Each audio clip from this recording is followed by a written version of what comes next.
Good morning, everybody. Today is Thursday, December 18th. We are looking at a low and severe weather threat. We do have a marginal risk for areas in North Carolina, but as the time this video comes out, that likely will be a marginal risk for areas in Mississippi, Alabama, even possibly for areas in the Ohio Valley areas like Ohio, Indiana, Tennessee, Kentucky, and Mississippi and Alabama could all be in a marginal risk. By the time this video comes out, we do have some morning convection across Mississippi and Alabama currently. This is expected to move out as we go into the afternoon hours, leaving some more moisture and instability back, which we could pose a low and tornado threat for Mississippi and Alabama today. We have decent, significant tornado perimeter numbers over there. We are also looking at a line of storms that is already starting to develop across areas in Illinois and Missouri that is expected to develop and get stronger as we go into the afternoon to the overnight hours, and that will eventually pose a severe weather threat with 50 to 60-mile-per-hour wind gusts and also small hail being possible that will even reach down into northwest Florida, Mississippi, and Alabama, and will pose a low wind tornado threat, which we are looking at possibly some discrete cells, but they are not in a high cape environment. But since we are near the Gulf, we have more moisture and more cape down here. We are looking at mainly a fourth QoCS line for the Ohio Valley and Tennessee Valley areas. Because of that cold front pushing through, there's not much cape or anything, but it is mainly shear and that cold front pushing that warm air up and helping those storms initiate. I'll be breaking down what we can expect for today right now. Let's go break that all down right now. Here's our current SPC outlook for today. You guys can see that we have a low and marginal risk in North Carolina and far eastern North Carolina. I do think that we will either get a marginal or slight risk in areas in Mississippi and Alabama with a 2% being possible. I also think that we could get a marginal for areas in Kentucky, Ohio, Indiana, which another marginal could be possible with mainly a 5% damaging wind threat and possibly a very low wind hail threat, possibly. But I definitely do think a 2% tornado risk and a 5% hail and wind risk is possible in areas of Mississippi and Alabama. So definitely be aware if you are in the Tennessee Valley or the Ohio Valley areas, such as North Carolina, Kentucky, Tennessee, Mississippi, Alabama, Georgia, Northwest Florida, Ohio, and Indiana are all in the risk for this severe weather threat. Let's go check out our models. Here is our latest HRRR model.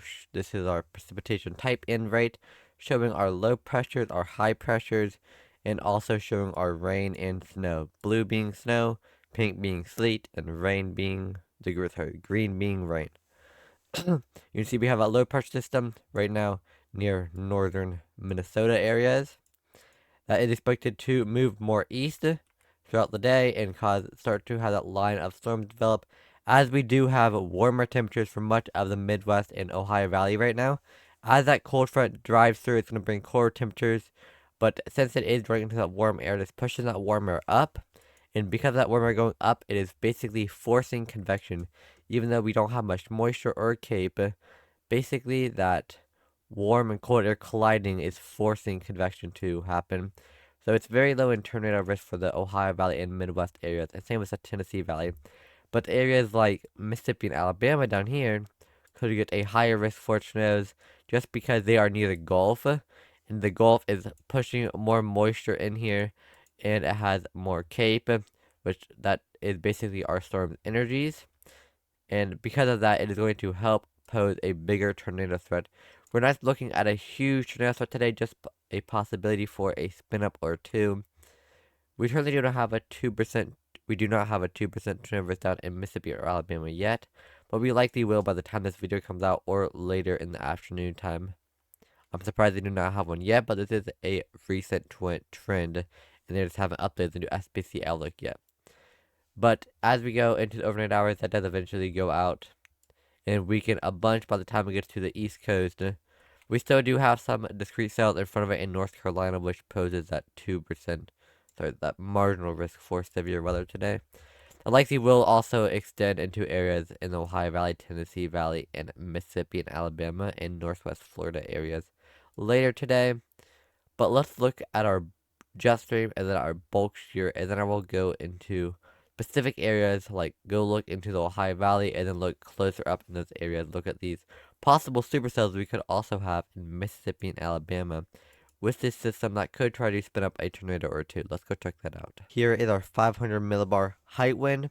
You can see that low in Minnesota area right now.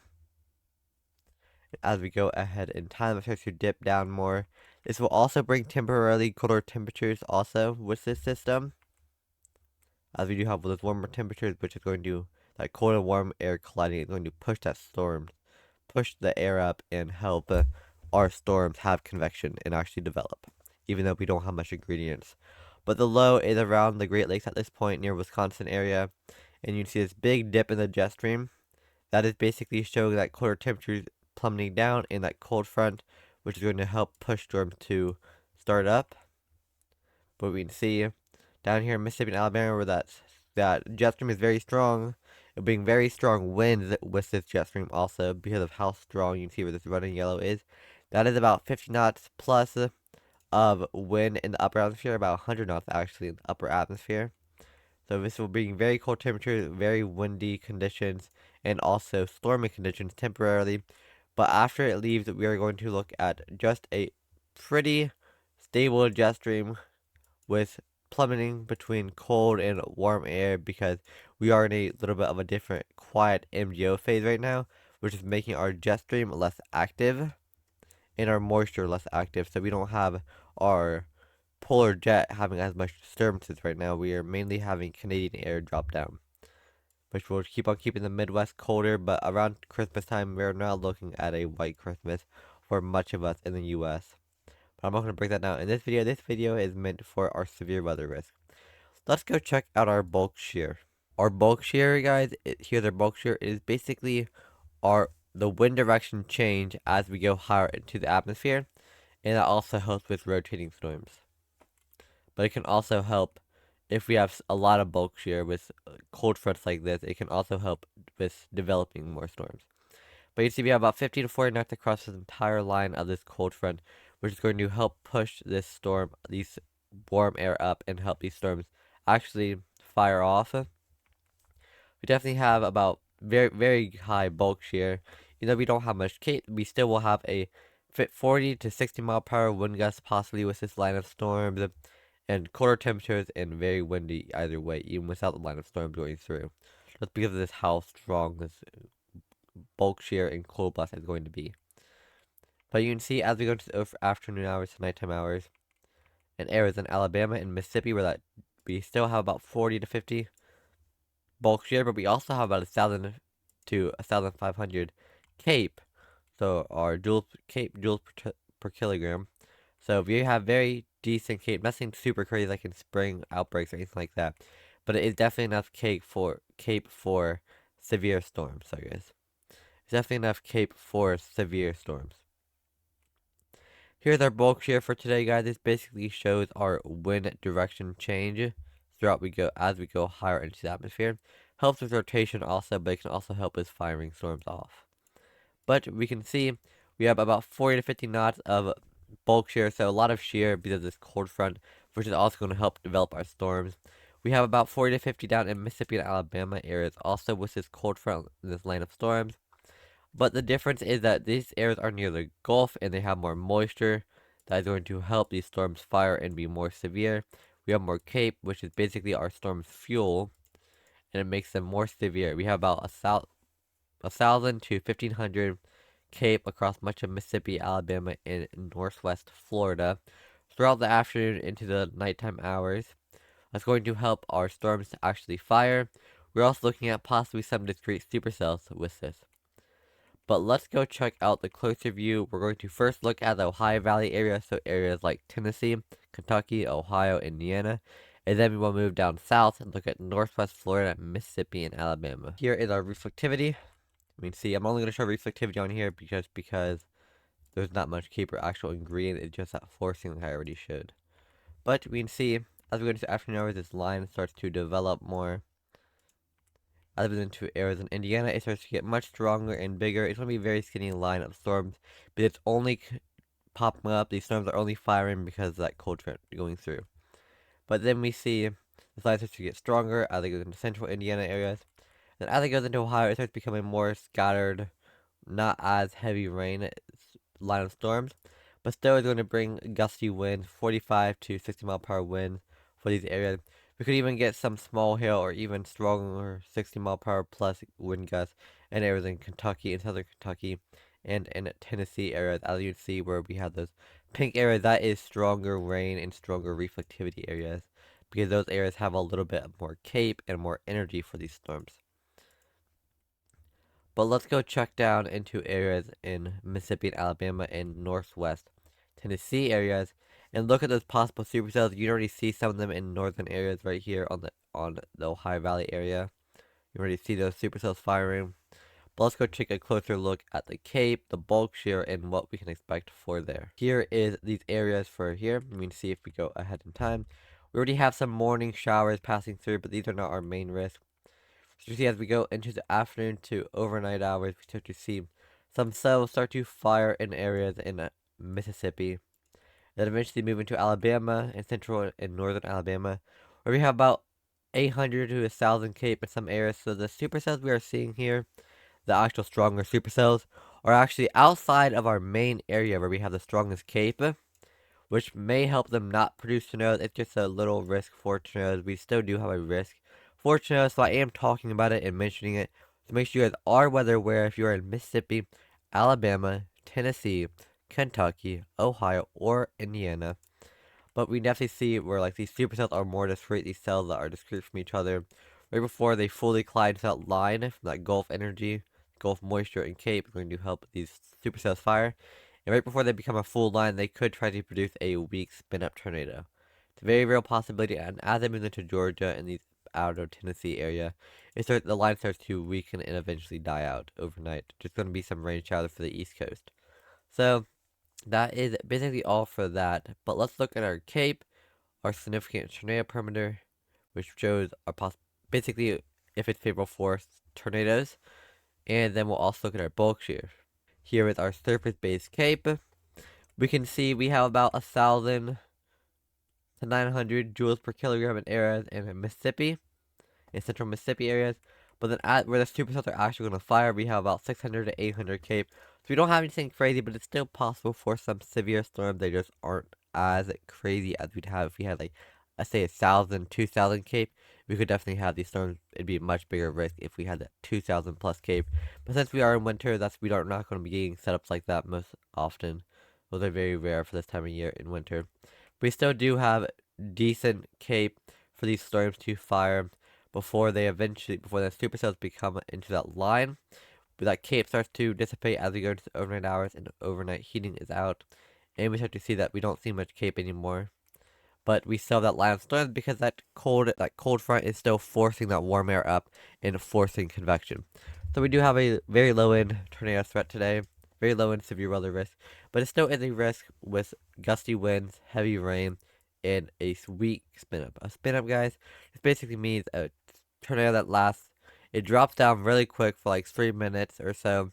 They're usually less than 10 minutes. They're usually very, very weak.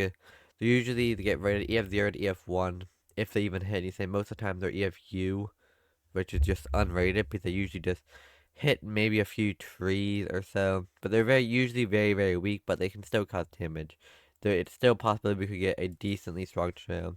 But I'm not going to say that just because like we don't have all the ingredients. We don't have the best ingredients. But anything could happen. If we have the ingredients, we could definitely have a tornado. But let's go look at our bulk shear, and then I'll look at our significant tornado perimeter. Here's our bulk shear for these areas. We have about 30 to 50 knots of bulk shear. Definitely have enough bulk shear for rotating storms because of that cold front. So we definitely have that bulk shear, which definitely will help with supercells rotating right where the supercells are expected to be. We have about 50, 56, 40 knots of bulk shear, which is definitely a lot of bulk shear. And bulk shear does help our storms actually rotate. But let's go check out our significant tornado perimeter. I'll also show you guys a sounding. Here's our significant tornado perimeter. You can see in Mississippi areas we have about 1.8 is the highest. That's a decent significant tornado perimeter numbers. 1 to 2 is decent. And in areas in Alabama we start to have in southern and central and northern Alabama areas have about 1 to 2 significant tornado perimeter, which anything 1 or higher is a little bit concerning, which means 1 or higher means we have a chance for tornadoes, basically, if the other ingredients are there. Let's pull up a sounding real quick, and then I will be ending the video after that. We're going to pull up one sounding, find the highest significant tornado perimeter area, and we'll pull up one sounding. Here's the best sounding that I could find. We do have more dew point than our temperatures because of that Gulf moisture, but we do have possible hazard type being tornado on here. Does that mean we'll have a tornado? That just means a possible hazard could be tornadoes are possible. But we can see our photograph where it's curved. You can see that red line right here, where that curve that basically shows our wind direction change, basically showing that we could have possible rotation. We have about 749 Cape, 39 SIN, sorry. That's basically our cap. So low cap. Either way, even if we did have cap, this cold front would probably break it. You have decent shear, decent EHI, decent lift. We definitely have decent LFC and LCO. The closer they are, the better for tornadoes. So it's a very decent setup overall. Nothing like insane expected, but it's still definitely a hazard for tornadoes to be possible. Here, let me zoom out more for you guys. There we go. You can actually see the whole sounding. But we definitely have a decent tornado risk today, so definitely be weather aware in areas in Mississippi and Alabama especially. But I would also say be weather aware in the Midwest, Ohio Valley, and Tennessee Valley areas like Tennessee, Ohio, Indiana, Kentucky. Those areas could definitely still have a very weak and brief spin up tornado. Even though we don't have much cape, we could have a shear tornado, which just, if we have so much shear, it's possible we get a weak spin up tornado. It's also possible we have shear funnels, which basically, if we have storms that don't have much cape and they have a lot of shear, they can have a funnel cloud, but they likely do not touch the ground. They're also, they rotate, but they're very, very slow rotation, and they are called a shear or cold funnel, where basically they usually do not touch the ground, but they don't have cape. And LFC and LCL are not that good, but we definitely could still have spin up tornadoes or cold funnels or shear funnels, whatever you want to call them, in areas in the Ohio Valley. So definitely be weather aware. Mississippi and Alabama would definitely be weather aware for possible tornadoes. A spin up tornado or two is definitely not off the table. But that's gonna be all for this forecast video. Make sure you guys stay weather aware, and thank you all so much for watching. And make sure you guys like and subscribe for more forecast videos.